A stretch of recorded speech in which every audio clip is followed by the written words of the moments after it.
Co-powered by Techno.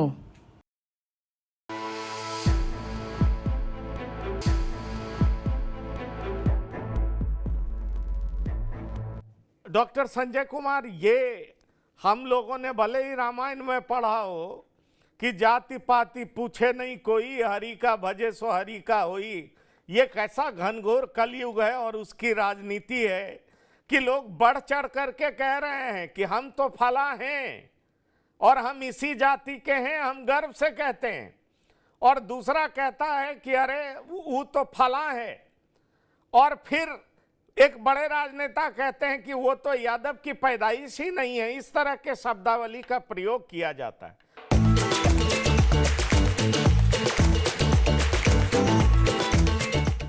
ये बिहार की politics में हो क्या रहा है? क्या लालू प्रसाद घिर गए हैं या लालू प्रसाद ऐसा कहकर एक तरीके से जीतन राम मांझी को रन डाउन करने का प्रयास कर रहे हैं? जातीय उन्माद और जातीय अस्मिता से ही जब राजनीति की दिशा और दशा तय होने लगती है, तो इस तरह के शब्दवान और इस तरह के ओछा, मैं तो इसको ओछापन ही कहूंगा, ओछा बयानबाजियों का दौर चलता है, जिसके गवाह हम लोग बनते हैं, इसका विश्लेषण करते हैं। इसी बिहार में आपने तो बड़ी अच्छी बात कही कि कबीर से लेकर के कई संतों ने कहा कि जात न पूछो साधु की, और बाद में राष्ट्रकवि रामधारी सिंह दिनकर ने जब रश्मि रथी लिखा और कर्ण को जब पूछा गया तो उसने भी वही कहा, जाति जाति रटते जिनकी पूंजी पाखंड, मैं क्या जानूं जाति जाति ये मेरे हैं भुजदंड। तो ऐसे नहीं है कि कोई एक कवि ने, कई कवियों ने इस जाति को, चूंकि जाति सच्चाई है, लेकिन जाति ही दिशा और दशा राजनीति की तय करेगी, विचारधारा और मुद्दे गौण हो जाएंगे। इसको किसी ने जो एक आकार दिया, आयाम दिया और उसके छत्रप बन गए, उसके नेता बन गए, तो बार प्रतिवार का दौर तो चलेगा। अब जीतनराम शर्मा कैसे हो गए, अब किसी के ऊपर आप इस तरह से आरोपित कीजिएगा। जीतनराम मांझी जिस समय बिहार के मुख्यमंत्री थे, उन्होंने इंटरव्यू में सारी बातें बताई थी कि मेरे पिताजी भूमिहार के घर में रहते थे, लेकिन मेरे पिताजी ने जरूर ये कहा था कि हम अपने बच्चे को पढ़ाना चाहते हैं, और मैंने पढ़ा और आज मैं आपके सामने मुख्यमंत्री के तौर पर। तो अगर किसी को आप बहुत छेड़िएगा तो गुस्से में वो भी कुछ बोलेंगे और आपको भी सुनना पड़ेगा।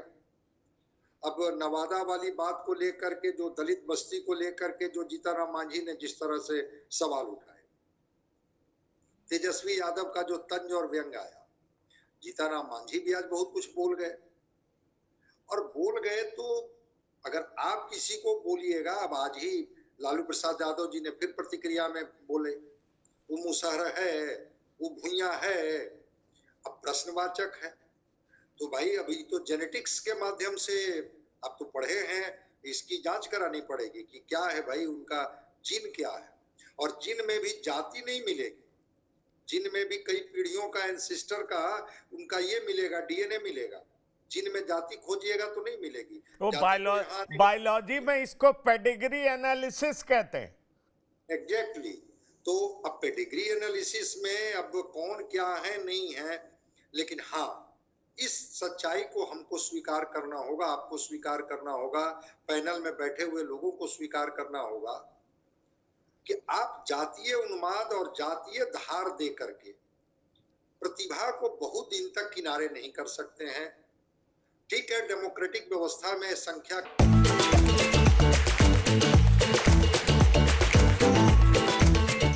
डॉक्टर संजय, यहाँ पर ना तो जातीय उन्माद की बात है, ना जातीय धार की बात मुझे दिखाई पड़ रही है। अब मैं माफी चाहूंगा, मैं आपसे डिफर कर रहा हूँ।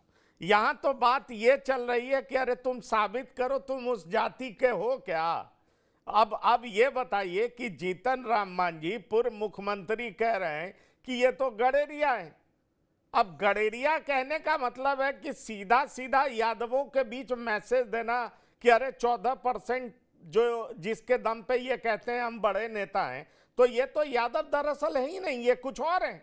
आप उनके राजनीतिक आधार पर, उनके राजनीतिक वजूद पर चोट पहुंचाने का प्रयास कर रहे हैं ना, और यही काम दोनों तरफ से हो रहा है। अगर पॉलिटिकली देखा जाए तो दरअसल ये चोट पहुंचाने की कोशिश तो वही है ना कि आप हैं कुछ और, बताते कुछ और हैं, और उसके नाम पर आप वोट भी ले रहे हैं, सत्ता भी भोग रहे हैं, हर तरह का सुख ले रहे हैं। नहीं, देखिए स्वाभाविक है, लेकिन जो आज जो जीतनराम मांझी ने बोला, ये बात बहुत पहले से बिहार की फिजाओं में है। लेकिन अगर कोई किसी को साबित करने की चुनौती जीतनराम मांझी ने आज पहली बार दी है। ऐसा नहीं है कि ये पहली बार इस तरह की अटकलें और इस तरह की बातें बिहार में हो रही है कि उनके माता कौन थे, उनके पिता कौन थे, पशुपालक समाज से उनके क्या रिश्ते रहे हैं, या वो भेड़ पालन करने वाले परिवार से आते हैं या गाय चराने वाले परिवार से आते हैं। इस पर बिहार में बहुत पहले बातें हो चुकी हैं, लेकिन जब उन्होंने अपने को साबित किया तो आज तो चुनौती के रूप में आ गया। और बिल्कुल आपने ठीक कहा कि एक तरह से उस समाज को एक मैसेज है, और खास करके यादव समाज के, कि भाई आप जिनको अपना नेता मानते हैं उनको जीतनराम मांझी कह रहे हैं कि वो तो गडेरिया के परिवार से हैं, वो यादव के प्रतिनिधि कैसे हो सकते हैं, वो अपने को साबित करें। बदले में लालू यादव ने क्या कहा वो भी सुने। शर्मा कह करके पहले ही उन पर तंज व्यंग कसा जा चुका है, फिर आज उन्होंने कहा कि वो मुसहर है, वो भुइया है, और जीतनराम मांझी कह ही रहे हैं कि हाँ हाँ मेरे परदादा भी वही थे, दादा भी वही थे। मैं समझता हूं कि राजनीति में इस स्तर पर आकर के, ठीक है चाहे आप राजनीतिक सह और मात जितना दे दीजिए, लेकिन इससे बचने की जरूरत है। इस राजनीतिक सहमत में इस तरह की शब्दावली का और इस तरह के जिस कह रहे हैं कि जो पेडिग्री एनालिसिस की बात, ये 21वीं सदी में नहीं होनी चाहिए। वो जिस पृष्ठभूमि से रहे हों उनको भी तंज और व्यंग से बचना चाहिए।